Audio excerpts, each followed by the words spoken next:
આજરોજ મેં સોશિયલ મીડિયામાં મારા વિરુદ્ધ જે મેં આક્ષેપ કર્યા હતા નયન ભાવસારના કે જે મારા ગામમાંથી 4.5 લાખ રૂપિયા લઈ ગયા છે, તો નયન ભાવસારના વિડીયો જોયા બાદ હું આજે મીડિયા સમક્ષ જે પ્રતિક્રિયા આપી રહ્યો છું કે એ ભાઈ જે વાત કરતા હતા દલાલની, કે સરસવણીના સરપંચના પતિ જે દલાલ છે, તો દલાલ તો હું નથી, દલાલ તો એ લોકો છે કે જે એક જ ચાલે તમે વિડીયો જોયા હશે.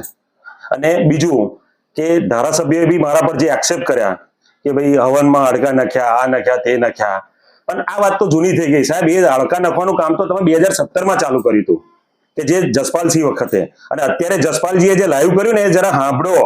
જસપાલસિંહે તો બોલાયા નતા ને તમે ગયા હતા ત્યાં આગળ સામેથી. એટલે આ જે બધી વાત છે ને એ બધી ખોટી છે, બરાબર છે. બીજું કે હું તો મારો ધંધો કરીને 250 જણના ઘર ચલાવું છું, અને સોશિયલ મીડિયામાં મને કોઈ આમંત્રણ નતું, મને કોઈ પણ ડી નું કે કોઈ પણ નું આમંત્રણ નતું.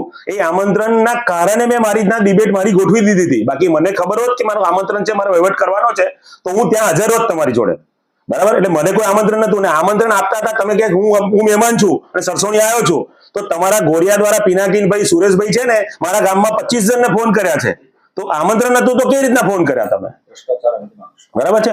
અને જે ભ્રષ્ટાચાર અંગેનો આક્ષેપ કરે છે ને કે સારો વહીવટ છે નહીં, તો એ વહીવટ તો તમારે તમારો પાદરામાં જોવાનો છે કે તમારા નયનભાઈ, તમારા પ્રતાપે છે ને ગટરમાં પાણી ભરાયું રોડ પર, ગટરનું પાણી, છોકરાનો જીવ ગયો છે, એ તમારો વોર્ડ જોવાનો છે, સરસોણી નથી જોવાનું. સરસોણીના તો તમે 4,50,000 લઈ ગયા છે.